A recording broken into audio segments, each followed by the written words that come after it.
Assalamualaikum dan salam sejahtera, bersama saya Nurdiana Nawad Ibrahim dalam Siasah Seminggu.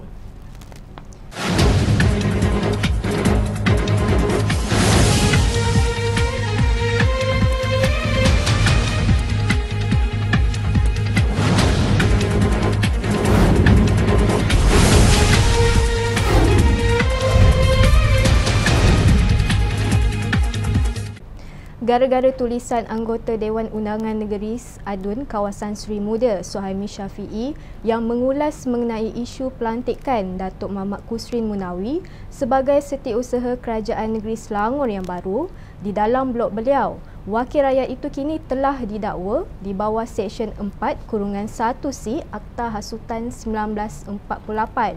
Untuk itu, ikuti laporan lanjutnya. 7 Mac lalu, Suhaimi telah dihadapkan di mahkamah atas tuduhan menerbitkan satu artikel yang dipercayai mengandungi ayat berbau hasutan di laman blognya pada 31 Disember tahun lepas. Beliau telah didakwa di bawah Seksyen 4-1C Akta Hasutan 1948. Jika sabit kesalahan, beliau boleh dikenakan denda tidak lebih dari RM5,000 atau penjara tidak lebih 3 tahun atau kedua-duanya sekali. Malah boleh juga menyebabkan beliau hilang kerusi wakil rakyat. Suhaimi yang hadir di mahkamah memakai sut hitam ketika itu kelihatan tenang sepanjang pertuduhan dibacakan terhadapnya. Bagaimanapun, Suhaimi mengaku tidak bersalah di atas pertuduhan tersebut. Artikelnya yang bertajuk "Pandangan Saya Berasaskan Undang-Undang Tubuh Negeri Kerajaan Selangor 1959" juga telah disiarkan di Utusan Malaysia yang menyifatkan kenyataan beliau itu menghina Sultan Selangor Sharafuddin Idris Shah mengenai isu pelantikan Kusrin Munawi sebagai Setiausaha Kerajaan Negeri Selangor dengan menggunakan perkataan "beraja di mata, bersultan di hati". Namun beliau menafikan tuduhan tersebut. Menurut Suhaimi memberikan alasan bahawa tulisannya bukan ingin menghina institusi diraja, sebaliknya mendakwa utusan sengaja memanipulasikan kenyataannya itu. Reaksi dari tulisannya, pelbagai pertubuhan bukan kerajaan, NGO dan UMNO bangkit mengemukakan bantahan, termasuk membuat laporan polis mengenai tindakan Suhaimi yang dianggap menderhaka kepada Sultan Selangor. Sehinggalah pada 3 Februari lalu, Suhaimi ditahan polis selama 10 minit sebelum dibebaskan dengan jaminan polis dan diminta hadir di mahkamah pagi Isnin lalu untuk didakwa. Pendakwaan dikendalikan Timbalan Pendakwa Raya Muhammad Anafia Zakaria dan Ishak Muhammad Yusof. Manakala Suhaimi diwakili Peguam Edmund Bond, Amir Hamzah Arshad, N. Surendran, Latifah Koya, Yusmadi Yusof, Fahri Azhar dan Nizam Bashir.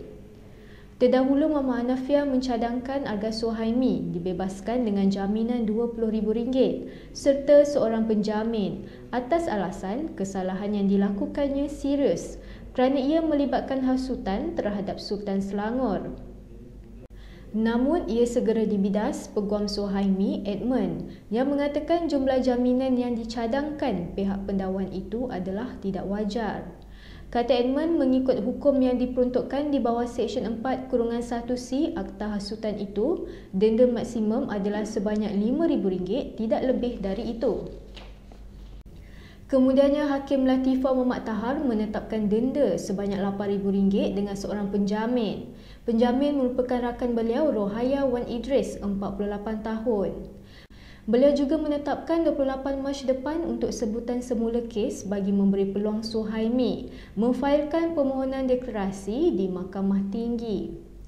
Dalam pada itu, seramai 20 orang ahli PKR turut hadir di mahkamah hari ini. Namun, tiada sebarang demonstrasi dibuat. Pemimpin pembangkang seperti Ahli Parlimen Lembah Pantai Nurul Izzah Anwar, Ahli Parlimen Gombak Azmin Ali, Ahli Dewan Undangan Negeri Anggrek Yaakob Sapari, Adun Kota Damansara Dr. Nasir Hashim dan Adun Panamaran Roni Liu hadir bagi memberikan sokongan. Sementara itu, seorang lagi peguam Suhaimi, Amir Hamzah Arsyad, menyimpulkan pendakwaan terhadap Ahli Dewan Undangan Negeri Seri Muda Suhaimi Syafiee itu bakal menyaksikan sejauh manakah relevannya akta tersebut dalam undang-undang negara ini. Amir berkata akta yang digubal sebelum kemerdekaan Tanah Melayu itu sudah usang kerana ia mengikut acuan serta kepentingan pemerintah British dahulu. Justru itu, beliau merasakan akta itu tidak lagi sesuai diguna pakai pada masa ini kerana Malaysia sudah mempunyai perlembagaan persekutuan serta berstatus negara bebas. Kami berpendapat bahawa sebarang pendakwaan di bawah akta hasutan tidak harus diteruskan kerana akta inilah satu akta yang lama yang digubarkan sebelum merdeka, adalah satu akta pre-merdeka, pra-merdeka. Kita telah bebas. Kita dah ada perlembagaan persekutuan. Artikel 10 jelas menegaskan bahawa ada hak untuk bersuara dan kebebasan berekspresi, dan ada pengecualian yang tertentu.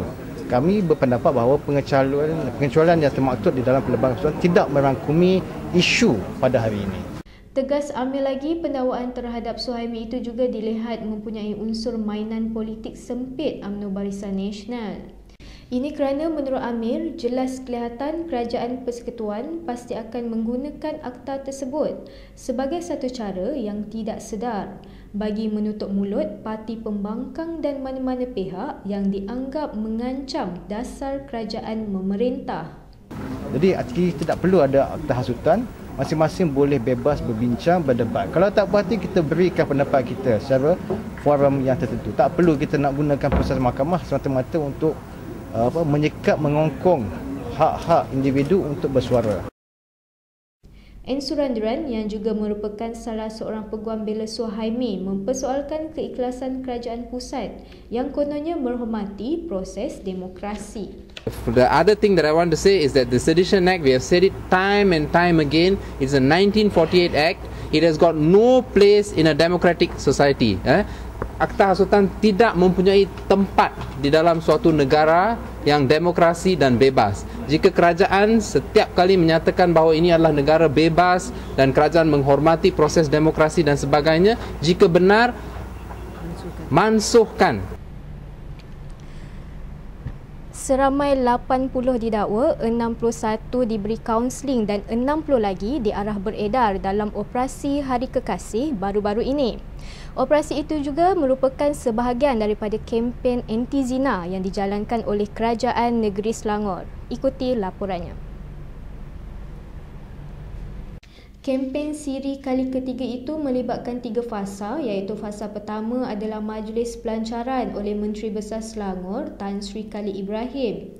Manakala fasa kedua jam 8 malam membabitkan sukarelawan yang terdiri daripada NGO diketuai Yayasan Amal Malaysia Cawangan Selangor yang mengedarkan risalah mengenai bahaya zina kepada masyarakat. Fasa ketiga pula merupakan pemeriksaan ke lokasi-lokasi panas di seluruh negeri Selangor oleh Jabatan Agama Islam Selangor JAIS yang dilakukan pada Hari Kekasih. Program tersebut merupakan salah satu aktiviti yang dirancang di bawah program Generasi Idaman Selangor bertujuan untuk melahirkan golongan muda yang berguna kepada bangsa dan negara. Menteri Besar telah melepaskan sekumpulan konvoi yang disertai oleh 80 buah kereta dan 30 buah motosikal berkuasa tinggi. Kumpulan yang dianggarkan kira-kira 500 orang ini akan berpusing seluruh Shah Alam sebagai tanda amaran untuk memberitahu orang awam bahawa kempen ini telah bermula sambil membunyikan hon. Antara NGO lainnya yang terlibat adalah Brigade Amal, Angkatan Belia Malaysia, ABIM, Perkim, Selangor, Bakiwanis dan lain-lain lagi. Individu yang ditahan akan didakwa di bawah Enakmen Jenayah Syariah Negeri Selangor 1995 yang mana jika sabit kesalahan akan dikenakan denda tidak melebihi RM3,000 atau dipenjara tidak lebih 2 tahun atau kedua-duanya. Universiti Industri Selangor UNISEL kini melalui fasa baru apabila secara rasminya akan menukar nama kepada Universiti Selangor. Untuk itu, ikuti laporan selanjutnya oleh wartawan Siasah Nizam Muhammad Zain. Menurut Presiden dan Naib Chancellor UNICEF Datuk Dr. Rosti Surowono, keputusan menukar nama itu dilihat amat bertepatan memandangkan trend global dunia pendidikan kini yang lebih meluas dan tidak hanya tertumpu pada satu bidang. Katanya penjenamaan tersebut merupakan hasil daripada pandangan dan perbincangan membabitkan semua pihak termasuk tenaga pengajar dan pentadbiran universiti itu. Selagi kita membuat sesuatu untuk kebaikan, biasanya tak ada masalah. Yang penting pada tujuan universiti ialah untuk memberi peluang pendidikan yang baik kepada anak muda kita, kurikulum mengikut P1 yang ditetapkan dan semua peraturan yang ditetapkan oleh oleh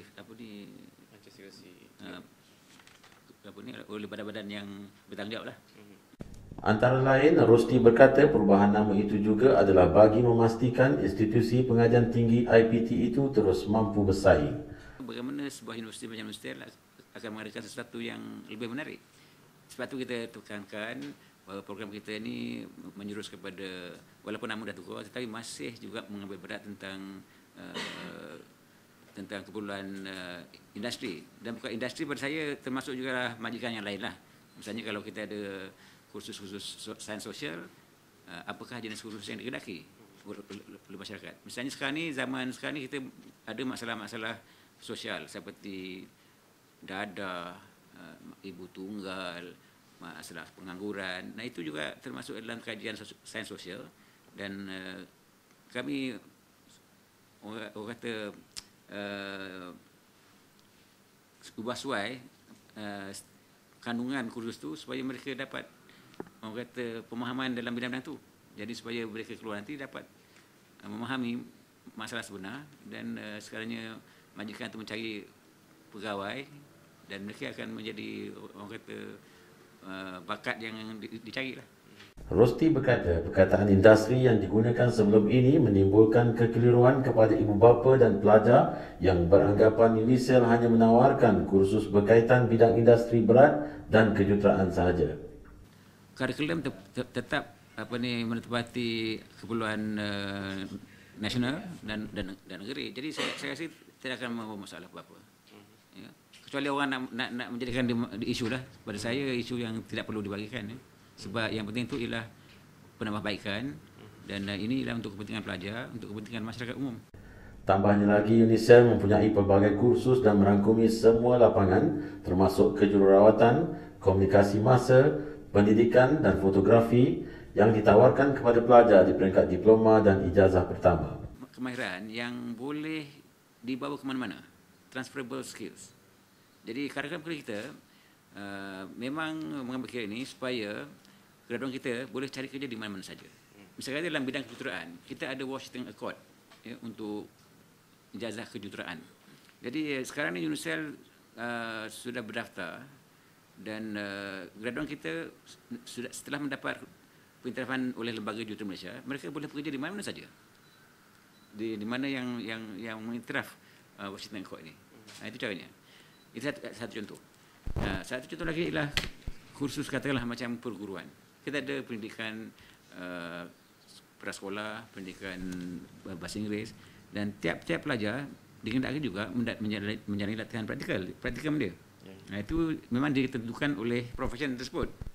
Dan mereka akan dinilai oleh profesional yang sedang bekerja. Kalau dia perguruan akan dinilai oleh guru di sekolah-sekolah. Ya, jadi itu yang sudah menjadi sistem kita. Dan dengan cara itu harapannya ialah bila graduan itu keluar nanti, sebelum dia keluar pun dia sudah ready, dah tahu apakah pekerjaan yang boleh mereka ceburi, apakah kekangan yang mereka hadapi. Dan mengikut pengalaman kami, semasa mereka menerima sijil daripada Chancellor, saya tanya sendiri, kebanyakan mereka dah dapat kerja. Ini yang saya sendiri tanya. Dan juga kementerian juga sekarang sudah ada sistem di mana tiap-tiap graduan akan dikehendaki mengisi borang selidik sama ada mereka tak kerja. Dan alhamdulillah setakat ini untuk UNICEF lah saya rasa masa graduation pada hari graduation tidak kurang dari 60% dah kerja.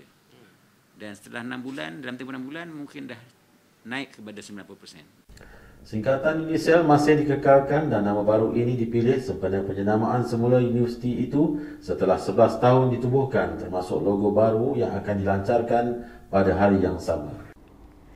UMNO sudah tiada di Kelantan. Itu merupakan tajuk utama akhbar Siasah pada minggu ini. Untuk itu, kita ikuti apa pandangan Ketua Pengarang Siasah. Pada minggu ini ada signifikan sendiri sebab yang memberi kenyataan ini ialah bekas Ketua Penerangan UMNO Malaysia, Tan Sri Hussein Ahmad, dan juga merupakan satu-satunya tokoh veteran UMNO yang masih lagi ada dan masih lagi aktif dalam parti. So saya merasakan komen ataupun komentar beliau berhubung dengan keadaan UMNO di Kelantan hari ini masih lagi relevan dan tepat pada masanya. Di antara apa yang dibongkarkan ataupun diberkatakan oleh Tan Sri Hussein Ahmad dalam Siasah dalam UMNO sudah tiada di Kelantan ini, beliau apa yang dimaksudkan ialah perjuangan UMNO itu sendiri. Perjuangan UMNO yang membela ke Melayu dan yang membawa kemajuan kepada Melayu, iaitu idealisme Melayu, itu sudah terhakis baginya. Ini semua disebabkan oleh gerak ataupun rentak UMNO mutakhir ini yang lebih menumpukan kepada soal kebendaan dan juga soal-soal duniawi yang melupai langsung soal idealisme Melayu. Jadi saya rasa kalau tuan-tuan dan puan ingin mengetahui apakah cerita selanjutnya, bolehlah dapatkan Siasah terbaru keluaran minggu ini di bawah tajuk UMNO sudah tiada di Kelantan. Selasa lalu, seluruh umat Islam telah meraihkan sambutan Maulidur Rasul 1432 Hijrah. Sedutan video sambutan Maulidur Rasul di Selangor mengakhiri Siasah seminggu kali ini. Untuk itu, kita berjumpa lagi.